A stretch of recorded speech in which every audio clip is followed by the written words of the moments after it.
The material that you're about to listen to and engage with came from our 2017 Missiology Lectures, when myself, along with my colleague Johnny Ramirez-Johnson, said we need to do this next 2017 Missiology Lectures on this topic of race, theology, and mission. And we invited Dr. Love Seacrest to engage with us in that process. We wanted to explore the challenging questions regarding racism and ethnocentrism and xenophobia and all of those issues from the perspective of world Christianity with regard to how these realities have existed in many parts of the world, and also as part of the colonial mission endeavors. It is fascinating to think that the realities we were talking about are not the experiences of one individual or even one society. We're talking about whiteness as a way of defining the world. And the conference presenters address time and again this epistemology, this way of making meaning. It has also been described as colonization and post-colonization. The question is not about guilt, it's about engagement. It's about what are we going to do with what we have inherited. So the fact that we're having the conversation should not point a finger at you as a listener or viewer. But these are hard conversations. The conversation about race is one that has been deferred for so long and so often, over and over again. As soon as we get close to having a meaningful conversation about race, we recoil from the pain of it. And so in our lectures, you'll see some of that pain emerge. You'll see some people who have long experienced racism express and declare and name experiences that they have had that have been deeply formative, deformative even. So this conversation is not a pretty one, but we're having it. As observers, as listeners, you will be engaging, and we invite you to invite the Holy Spirit. The three of us pray a lot about this series. We humbly submitted to God and pleaded for God's mercy to lead us. We are feeble, and combined, we are imperfect, and we have prayed that the Lord will fill the gaps. And the conversation is only a starter. It is in your hands. It is in your community. It is in your family. And most importantly, it is on your knees.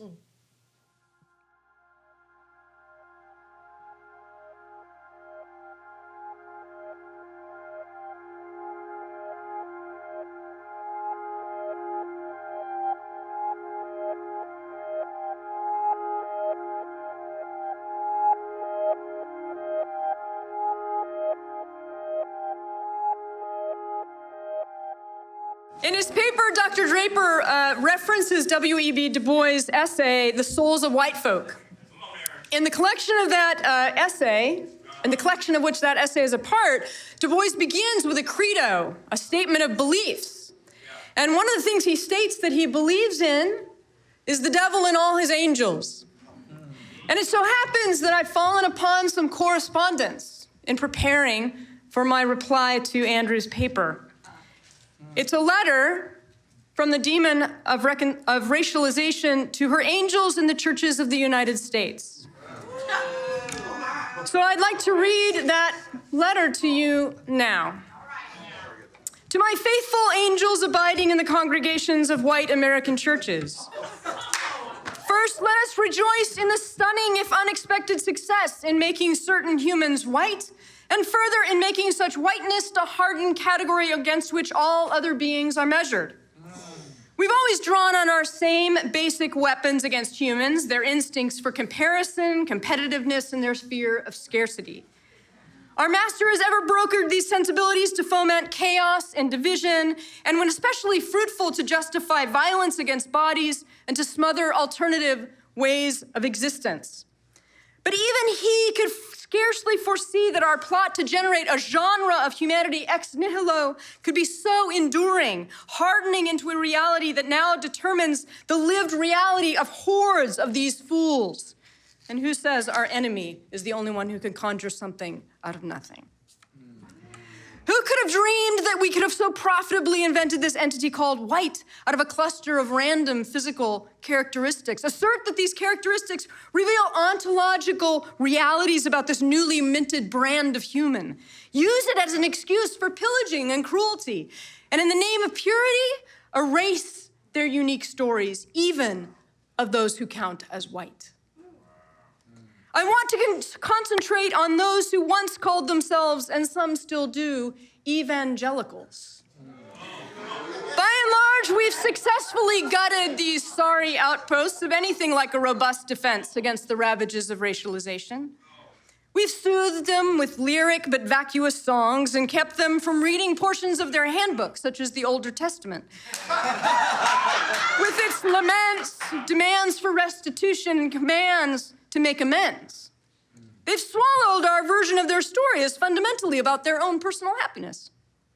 What a genius idea to sever gospel from law. Not only have you shielded them from the book's ridiculous conceptions of mutual responsibility and repair, you've also kept them from reading that even the individual repentance they claim to value so highly meant a change of hearts and minds. We've shut their eyes to salvation as offered, say, to that idiot Zacchaeus by his putative Messiah. And of course, we've ingeniously focused the energy of the learned among them to mine Paul for doctrinal minutia and spiritualize his call to share in the suffering of the fellow saints, to make peace with the other. They thus mistake warm feelings of sympathy with the painstaking process of uniting with another's body. Aided by their arrogance, these educated are easily misled. One key innovation was training whites to speak of racism as an issue, thus rendering it optional, a nice thing to address if they happen to be moved by it or have the time. In doing so, you have marvelously blinded them to the ways such language secures our dominance. As part of something called social justice, we render it tangential. And we've blinded whites to ways racialization cannot be severed from the enemy's claims over their political and social life. Simultaneously, this unwillingness to engage in race largely discredits white evangelicals. The outcome of our strategy is that few recognize that whiteness determines their existence more than any other God. White Christians think they are free to choose whether they are going to be racialized. Thankfully, Christians seldom read sociologists. So they do not recognize for all their blathering about being part of the enemy's global mission, where they live, work, worship, and learn are more deeply correlate to race than to any other factor. Oh, my. Give the enemy their worship if worship means what they do on Sundays. We have their habits of life, and these Christians remain tethered in a narrow stall called whiteness. As we've always known, not seeing that we are so limiting them makes our job pitifully easy. But there have been rumblings among some loyal to the enemy, some who have become aware of our strategy of division, some who read their book in its entirety and comprehend that worship requires sacrifice. We cannot allow them to revere the enemy and thus snatch their flesh out of our master's mouths. So, you must entangle white evangelical Christians and snare them in a logic of racialization so there's no escaping its stranglehold. In this way, we force them to witness to the impossibility of the enemy's promise of an alternative to violence and coercion, to competition and comparisons. Mercifully, we have in place certain strategies that have proven resilient among enlightened white people. And given their gullibility and lack of creativity, freedom from your clutches seems unlikely. Obviously, the major weakness of our approach is the exposure of its fragility, its nothingness, that it's rooted in a phantom of difference. The most dangerous Christians comprehend racist fallacy clearly evidenced in the biological sciences, or worse, they perceive it in the face of the other, or worst of all, they see in that racialized other the enemy crucified. These white Christians relearn history, attend to tales of their fellow non-white Christians. They understand the weight and the utter pervasiveness of racialization, comprehending that we suffocated white Western civilization's soul while crowning it with material gain. It is at this point that we must be very strategic, lest we lose our prey. You must confound their minds and emotions in a double bind. Here is what you must do. Even as they comprehend the fragility of racist logic, they must use our approved categories to express their solidarity with those it has devastated. They must not be allowed to imagine alternatives and certainly not to enact them. Yes. Force them to recognize the burden of their whiteness, of all it has cost in blood and in testimony to their supposed beloved community. Yes. Tell them that they must embrace whiteness as their primary identity, because to do otherwise reveals their racism. Despite its biological fallacy, they grasp its social effect and that it's been real. It is real. And that it has privileged them. To speak or hope for an alternative in which whiteness and thus racialization overall is not determinative is to fly in the face of truth. As one of their monks observed, their impotent God refuses to change history. So insist that whiteness is them. They are whiteness. Their reality must now be lived as those benefiting from racialization. And thus whiteness continues to define and bound their existence. Stopping reflection here often paralyzes them, especially the most sensitive among them, such as white males. And it is easy to get them to parrot the rhetoric of secular activism, which has its own dangers, without considering the spiritual reality. Humans remain driven by comparisons and chronic need, and these whites desperately want to be seen as progressive, accepted as not like those other white evangelicals. Keep them locked into the reasoning of only human or civil rights protest and legislation. Steer them away from Miss Alexander and others who seek to cast us out, those who know that we demons can happily reside in cleanly swept homes made of law. Hinder their spokespersons from taking into account the impoverished whites who make up the majority of poor in their country. So privileged whites enact our tactic of continuing to crush the weak and of silencing the starving. In this way, be sure white Christians find themselves at a loss to tell their own story and without permission to do so. Beyond the self-obfuscating appellation white, they must feel bereft of belonging. Foster under a patina of assertive protest a core misgiving that they are seen by their God. We must prevent them from developing their own strength and filling in their own story, especially from developing a story entangled with the other.